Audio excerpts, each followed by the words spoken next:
Well, hi there. This is Spicomellus, which might be the coolest looking dinosaur I have ever seen. I mean, just look at this thing.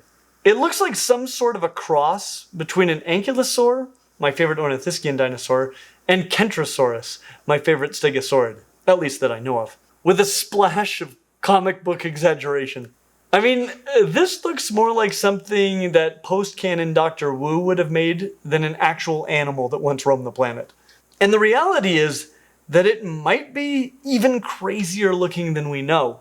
We don't yet have a complete skeleton, but the crazy giant spikes on its neck, hips, and tail, the ones that seem unrealistically enormous, yeah, those are the parts that we actually have.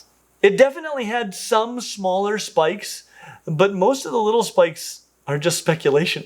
So there is no particular reason to suspect that it wasn't even spikier than this.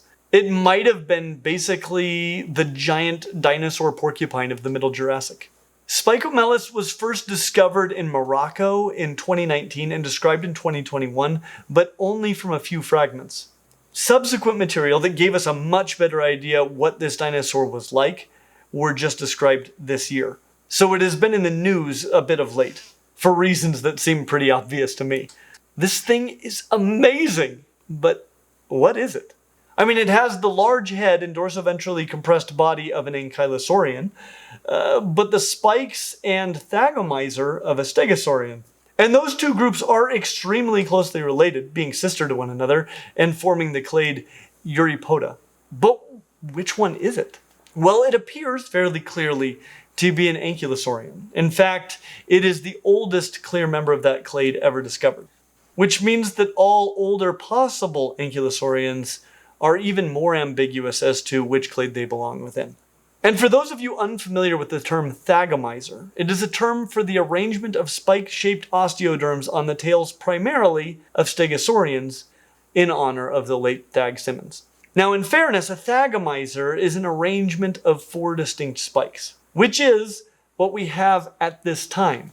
However, I think there is reason to believe that, like Kentrosaurus, it might have had a lot more spikes on its tail, which would disqualify it from being a true thagomizer.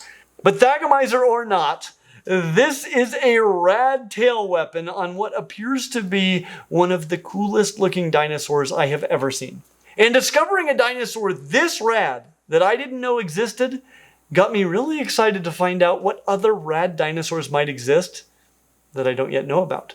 And I will tell you, if you're looking for a new favorite dinosaur other than Tyrannosaurus rex, I have found some real dandies. So let's kick off this Dinosaur December by finding 9 more dinosaurs that I didn't know existed. Now, if you're like me, then at some point in your life, your favorite dinosaur was Tyrannosaurus rex, because it was the coolest, at least land animal, that has ever existed. But at some point, you arrived at a place in your learning about dinosaurs where you knew too much about dinosaurs to have the same favorite dinosaur as everybody else, but not enough about dinosaurs to conclude that Tyrannosaurus rex is just so much cooler than all of the others that it has to be your favorite, even if it's cliche. And during this time of intermediate dinosaur knowledge, you turn to what is possibly the coolest of the more obscure dinosaurs, Carnotaurus. Because Carnotaurus is, at least depending on the particular artist rendition that you're looking at, one of the coolest looking of all theropod dinosaurs. I mean, it had the basic form of Tyrannosaurus rex, but with more fingers on smaller arms, at least more hand bones. And that rad, short, tall head capped with big ol' horns. Personally, there aren't too many theropods that can rival that. Maybe other ceratosaurians, like Ceratosaurus, which had giant teeth, like some of the most disproportionately large teeth of any theropod, and also some cool head ornamentation. Though it has nothing on the teeth of one of the crazy dinosaurs on this list. Anyway, Carnotaurus is cool, but it isn't the only member of the Carnotaurini clade. No, there is another. This one, Akasaurus. Like Carnotaurus, Akasaurus was also discovered in Argentina. It's a smaller dinosaur than Carnotaurus, but at about 6 meters and 700 kilos, it was no slouch. I mean, I would like your chances in a fight with a Kodiak brown bear more than against one of these guys. In basic body form, it was built very much like Carnotaurus, with the same tiny arms. Proportionally a bit longer because it was a smaller dinosaur, and Carnotaurus had the smallest arms for its size of any large theropod, but these were still tiny and useless like the wings of kiwis. Its head, however, was not useless. Its head was not as tall and short as that of Carnotaurus, and it lacked the horns, but a very formidable head it was. The scalation and lack of feathers seen in these illustrations reflects the fact that we have considerable numbers of skin impressions for both Aquasaurus and Carnotaurus. Both of these species are known from single skeletons, but some exceptionally well-preserved skeletons that not only had near-complete skeletal remains, but significant amounts of skin fossils as well. Something special about late Cretaceous deposits in Argentina, I guess. Though not the most exceptional non-avian dinosaur fossils ever found. We'll be discussing those a bit later this month. This video is sponsored by our friends at Dino Survival. If you're looking for an awesome gift that isn't another screen or toy that'll get ignored after a couple of days, Dino Survival is a great pick. Dino Survival also doubles as a visual dino dictionary with 65 beautifully hand-illustrated cards for the whole family to enjoy. So the little dino lover in your life doesn't even have to play it to love it. They'll have a great time just exploring all the dinosaurs on the cards. And great news, we've got 2 special offers just for you. For the holidays, you can save 20% when you order 2 or more decks with code CBO20. Perfect for stocking stuffers or saving one for a birthday later. Or if you're picking up just one deck for yourself or a friend, use CRR10 to get 10% off your order. Standard shipping is included in the price for US orders. And as a bonus, everyone who orders now will secure exclusive discounts on the upcoming expansions, which will add new animals, new abilities, and new strategies to the game. Check out this exclusive preview of what's coming next. To make your holidays prehistoric, click the link below and go Dino. A huge thank you to Dino Survival for supporting our channel and to you for tuning in. Now back to the video. But right now, I want to talk about armored sauropods, because sauropods are awesome. They are the largest land animals ever known to have existed on this planet, with some being longer than blue whales and weighing over 100 tons. Some estimates putting them in actual competition with the blue whale itself for the Earth's all-time mass champion. But in most cases, they seem to lack the weapons and armor found on many of the smaller herbivores. However, I do remember seeing toys of some sauropod with osteoderms on its back as a kid. And likely, that dinosaur was Saltosaurus, which was the first known armored sauropod. Since that time, a number of closely related titanosaurian sauropods have been discovered, many with clear evidence of light armor. An entire family, Saltosauridae. Sauropods were most successful and diverse in the late Jurassic. By the Cretaceous, the titanosaurs were pretty much all that remained of the giant long-necked sauropods. But the Saltosaurids, apparently, were not the only armored titanosaurs alive at the end of the Cretaceous. Because at that time, in what is now France, there was this dinosaur, Ampelosaurus, which is not a Saltosaurid, and might be cooler than any of the Saltosaurids. Armored sauropods tend to be on the smaller side for titanosaurs, and Ampelosaurus was only about 14 meters long. So enormous, but not that large for a titanosaur. Patagotitan, for example, was more than twice that long. But what Ampelosaurus lacked in size, it made up for in armor. It had at least 3 different kinds of osteoderms: plate-shaped, bulb-shaped, and spine-shaped. Though in terms of fossils, Ampelosaurus is one of the best known titanosaurs, the exact number and placement of these osteoderms is, to my knowledge, not well understood at this point. But it's definitely cool. And while we're on the subject of small versions of giant dinosaurs, let's talk about this. Tyrannoceratops. I have long been aware of dinosaurs like Triceratops, which is not as long or tall as T-Rex, but it weighed just as much. The skull alone is over 2.5 meters long. Torosaurus had an even longer skull, around 3 meters. I see this picture of my friend Ethan circulating on the internet a few times a year, and nobody seems to believe that it's real. I asked him though. It is. So ceratopsians could be huge.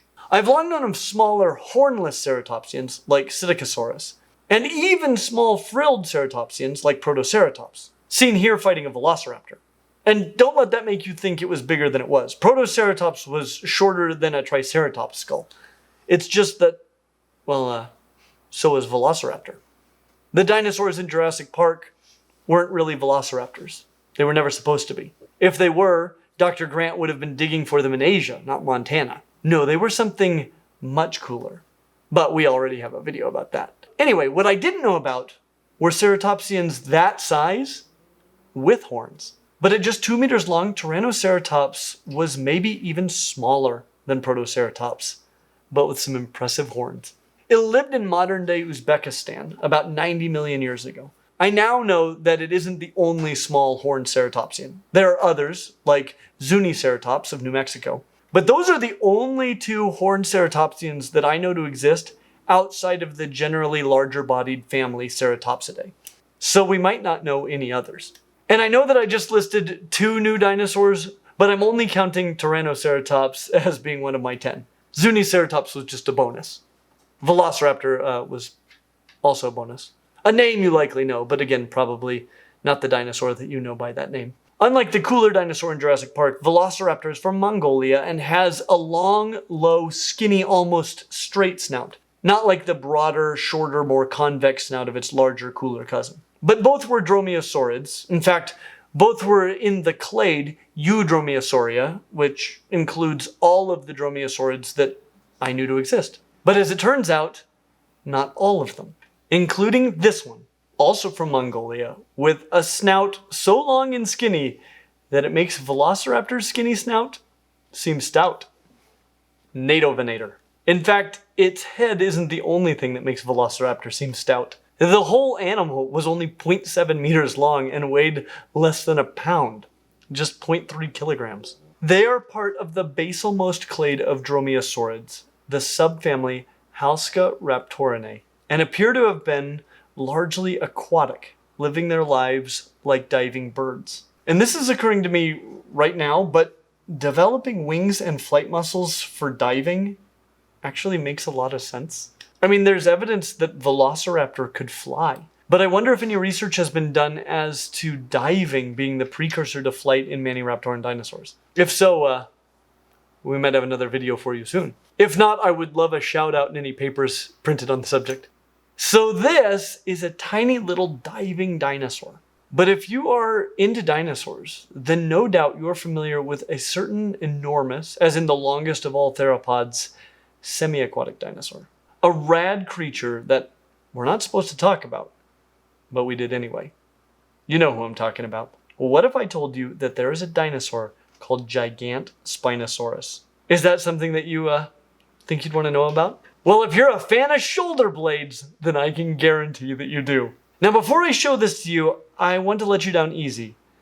This dinosaur looks nothing like Spinosaurus. Not that we have any consistent idea what Spinosaurus looked like anyway. This one's now obsolete, but I'm pretty sure that it didn't look like a young Stegosaurus that just had its first Red Bull.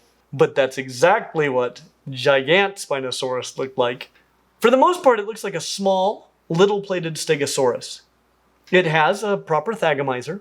Now, by small, I don't mean it was tiny. It was over 4 meters long, much longer than the head of a Triceratops, and much, much longer than the head of Stegosaurus.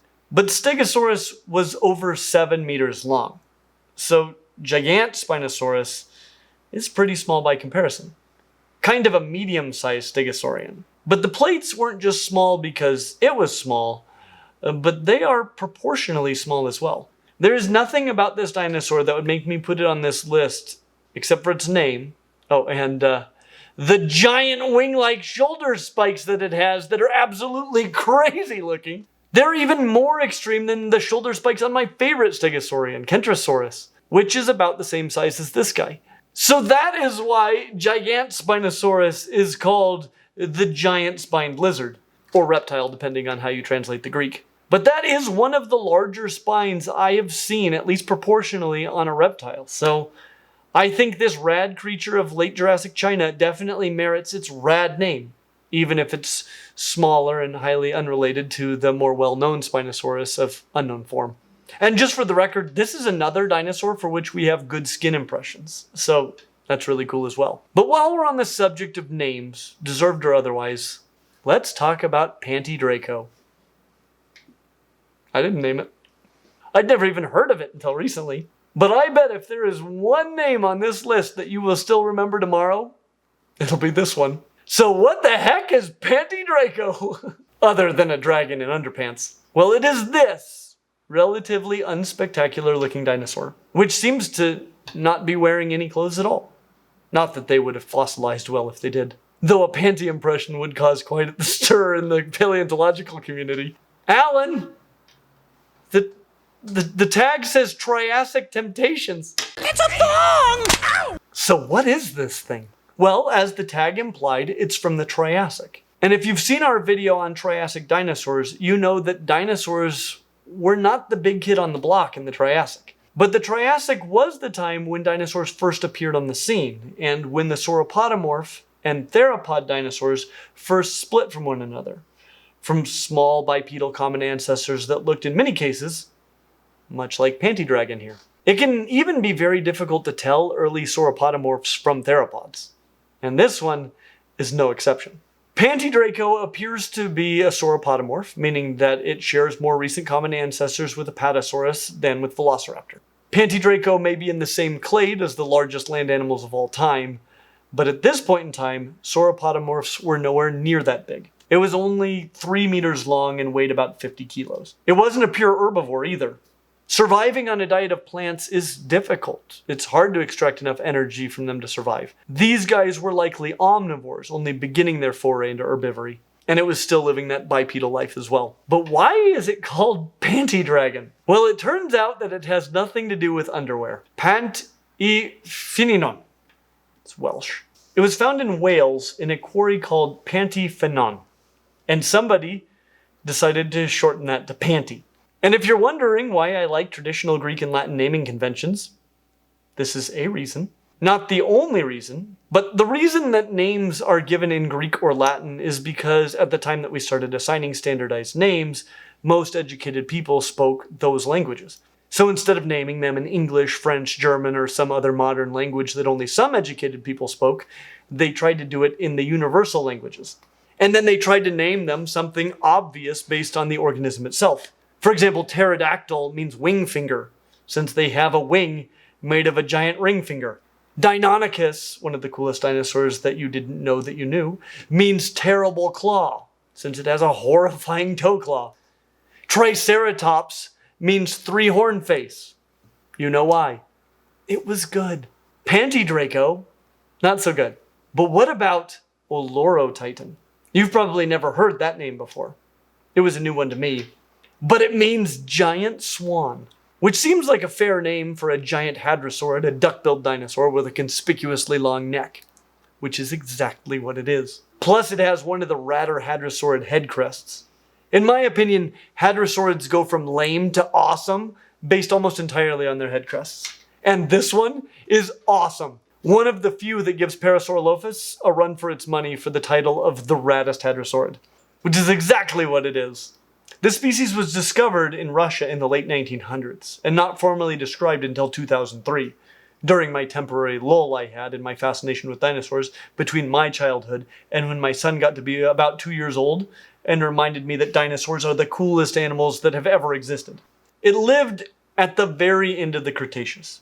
Olorotitans were among the dinosaurs that were driven to extinction as a result of the asteroid impact that killed almost all of the dinosaurs, with only a few lineages surviving for reasons that we discussed in this video. It wasn't the largest hadrosaurid, but at 8 meters long and 3.5 meters tall, it was a really big swan. And while all other hadrosaurids known have 15 or fewer neck vertebrae, the fact that Olorotitan had 18 puts it squarely in the swan, not duck category. The crest reminds me a bit of Lambeosaurus or Corythosaurus, but it doesn't come forward like a mohawk. It's swept back, more like Parasaurolophus. So basically, like if you took all of the coolest head crests from North American hadrosaurids and combined them into one arguably radder head crest on top of the longest of all hadrosaurid necks, that's a Lorotitan. Not as titanic as Shantungosaurus, but probably my new favorite hadrosaurid. If you're interested in the largest and smallest members of each major dinosaur clade, we do have a video for you. Dinosaur December is good. I think if there's one question that's really important that almost nobody ever asks anymore, it's this one. What's your favorite dinosaur? And if that's a conversation you want to have every day, have we got the shirt for you down in our new merch store. So if you'll just head down to the description, you can get one today. It helps support this channel, and it is the best shirt you'll probably ever own. No big deal. But we have a couple of crazy dinosaurs that I didn't know existed still left. And I definitely didn't save the lamest for last, because look at this thing. This is Masiakasaurus, the Helicoprion of dinosaurs, which means spiral saw. Good naming. Masiakasaurus means vicious lizard in Malagasy. Not as good. Though it probably was pretty vicious to lizards in late Cretaceous Madagascar. And my reason for saying that is because it had some of the crazier dinosaur jaws that I have ever seen, adapted likely for grabbing prey much smaller than it is. Which is particularly crazy, as this is itself a pretty small dinosaur. Not even as large as Pantydraco, about 2 meters long. But interestingly, a pretty close relative of Carnotaurus and Aquasaurus.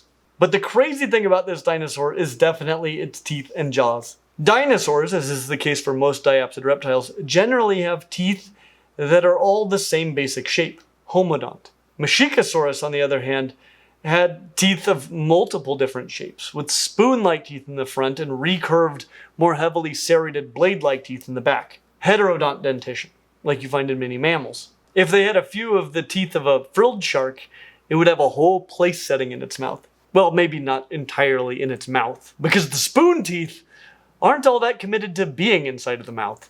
Some of them look like they're trying to jump out the front. Angled far forward, procumbent. The more well-known, distantly related dinosaur Utahraptor appears to have also had somewhat procumbent teeth, but not like this. These are like 15 degrees away from being more like horns than teeth. So what are these crazy teeth for? Likely picking up small prey and possibly even fruits. Teeth like this are terrible for grabbing and tearing pieces of flesh, like the short D cross-section teeth of Tyrannosaurus rex. I mean, just imagine grabbing onto something large with those splayed out crazy teeth and then pulling back. They're just all wrong for that. So these guys likely fed on rather small things, like small lizards, mammals, and even insects. Things that would be difficult to grab if your teeth were behind the margins of your rostrum. And this gives us a slightly different perspective on the possible hunting strategy of Utahraptor as well. As some have proposed that the terrible claw on its foot may have been used for pinning down smaller prey more than for dispatching larger prey. Used the way that Seriemas use their giant toe claw today. Seriemas, just for the record, are the closest living relatives of the flightless terror birds that we discussed last Dinosaur December in this video. And it's interesting, when a flighted group loses the ability to fly, in favor often of greater body size and density. But as we discussed in our video on the Paleognathy, it has happened many, many times in the birds. And in fact, many times in just that one small clade of birds. But it turns out that modern birds weren't the only, or even the first, flighted theropod dinosaurs to become secondarily flightless. Aves, which includes all of the modern birds, are actually part of a much larger clade of flighted, feathered maniraptoran dinosaurs called Aviale, which is generally defined as all of the dinosaurs sharing more recent common ancestry with modern birds than Deinonychus. And this still isn't even the clade that encapsulates all of the feathered flighted dinosaurs. But it is a lot, including things like modern birds, the Enantiornithes, or opposite birds, due to their opposite shoulder skeletal configuration, as well as a ton of others. Well, within this overwhelmingly flighted group of theropods, but outside of the aves, which includes all modern bird lineages, was a lineage that included this creature, Patagopteryx, from late Cretaceous Argentina. It was roughly the size of a chicken, and is the oldest known clear example of secondary flightlessness in dinosaurs. It didn't even have a fused collarbone, a furcula, so it was even more committed to the flightless path than most modern flightless theropods. It did have a large curved claw on its foot, but as an omnivore, it seems like that was used more like the claw of a cassowary than in the way that Deinonychus likely used it. And that makes 10, possibly with a few bonuses. And how many were new to you? And which one was your favorite? Can you guess mine? As always, like and subscribe. We hope to see you real soon. And happy Dinosaur December. Though it has nothing on the teeth of one of the crazy dinosaurs on... Oh.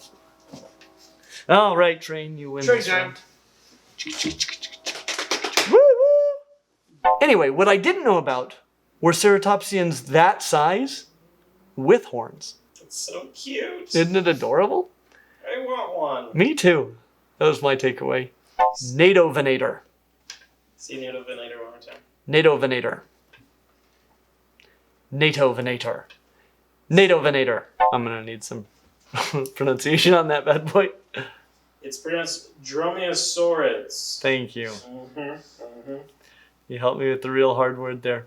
This species was discovered in Russia in the late 1900s and not formally described until 2003. That could have been 4 years. Oh, it was discovered in 1999. Are you serious? Don't you love it when people are like, you were born in the 1900s? Have you ever heard people say that? The late 1900s. You've never heard people, like, the youths, and they're doing it non-ironically. Like, those are just, that's the 1900s. Just like we talked about the 1800s. Yeah. But that's what makes it so amusing to us. That's crazy. Because we were born in the late 1900s. Yeah. In the 1900s. Oh, whoa! Oh, dear. If you're here, you probably love dinosaurs. In fact, you probably have a favorite dinosaur. You might even have a new favorite dinosaur. But if no one's asked you that question for a while, or if you haven't had the opportunity to have that conversation for a while, because you're an adult and your life is now terrible, let's start over. Let's start over. Went off the rails there. Yep.